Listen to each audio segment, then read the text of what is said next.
the audience determine. In a society of free ideas, my idea should have just as much value as your idea. Let's both put our ideas forward and then let the people decide. Actually is interesting because in my experience, it doesn't necessarily matter which system is used, because if the person using it believes in the system and understands it sufficiently, it seems like it works for them. Well, but from an educator point of view, you have to care about what people are doing.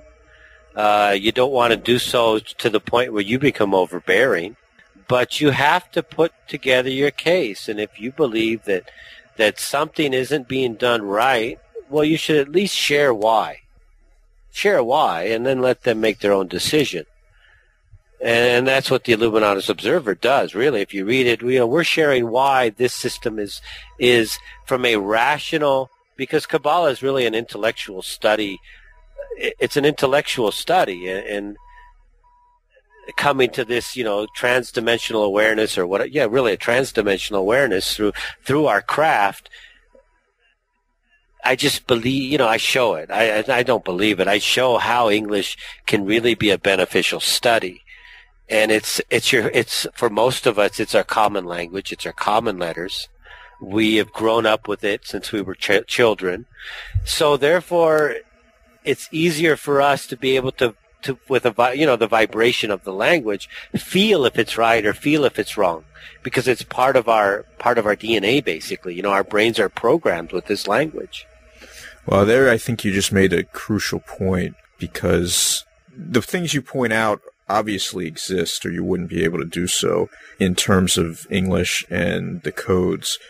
But the point you just made about our cultural milieu and the way that we're all familiar with English and we use it in everyday life, and then to turn around and analyze it in this way, I think you're right. It has a lot more impact, and it can be so much more immediately understood by native English speakers that it does make sense, and it is extremely useful, I think. Well, yeah, that's how I view it. If our native tongue is English, which it is in our case, I can take what is a true something or true or false, because really we're trying to comprehend this function called reality. We're trying to penetrate reality, because we already understand that the world is a form of shadow. There's deceptions and lies and colorations and adumbrations everywhere. So it's very difficult to get to this, what we call this esoteric truth. And for me to go into a different language, I don't know the letters, I don't know the words, I don't know the nuances. I have to take somebody's word for it, which I'm just against my nature, I'm not going to take your word for it that this is what it means. Mm. And how am I going to know if I'm studying the runes, or I'm studying Greek, or I'm studying Hebrew? How am I going to know? Mm. Really, how am I going to know?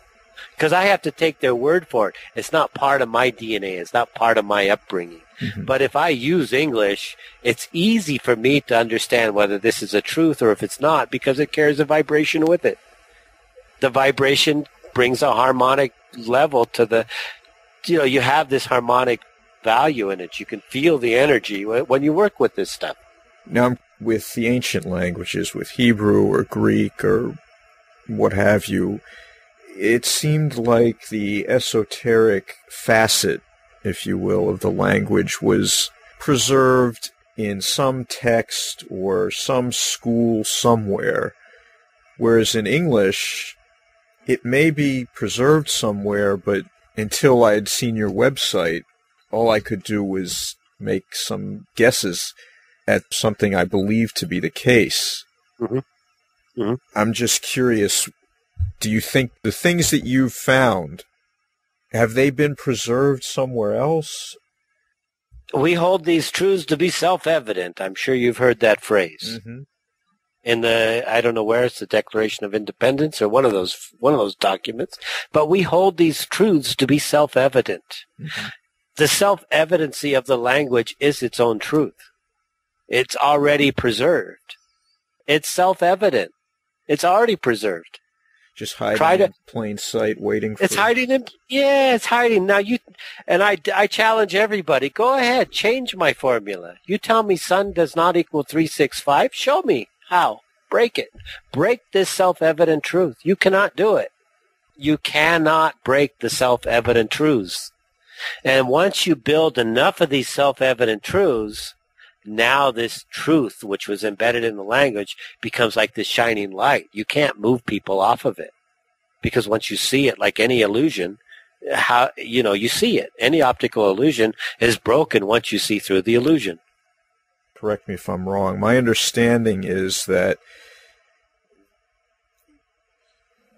the language itself, created artificially by human beings, creates, through word formation and numeric code values that relate to the letters, it essentially allows one to create with the existing language structure and the words that exist, almost like a symbolic set, where like a temple in the mind, where you've got certain words that correspond to certain astrological conditions and numerical values that add up, and it's basically these symbols correspond together to mimic what we can observe in the natural world.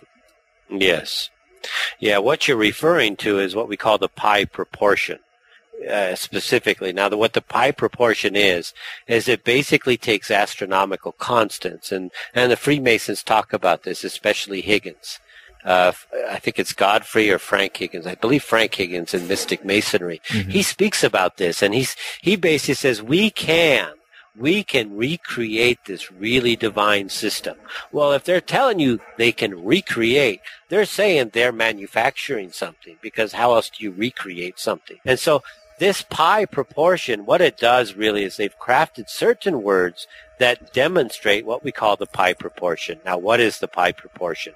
Basically, the omnific word is pi. Now, the Freemasons also kind of tell you this in Godfrey Higgins and Frank Higgins' work.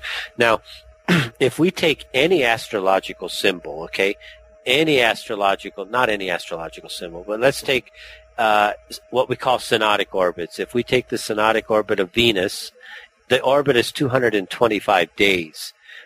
When we take the letters V and E, this is the 22 letter and the 5 letter. So this is V, and Nus is sun reverse. So Venus creates this synodic orbit that shows 225 days around the sun. If we take now the pi proportion, we want to basically take the orbit is basically pi, or the circle, and its pi proportion, you must divide it in half.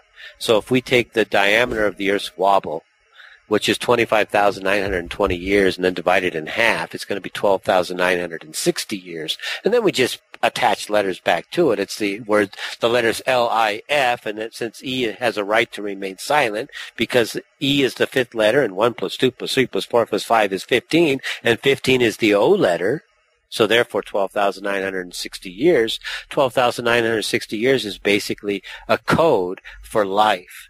And of course, now you start to do this with all the prominent astrological readings that you can see, whether it's sun, moon, earth, etc. And these do create, I actually used a good term, a temple in your mind, because now these words become this hard truth.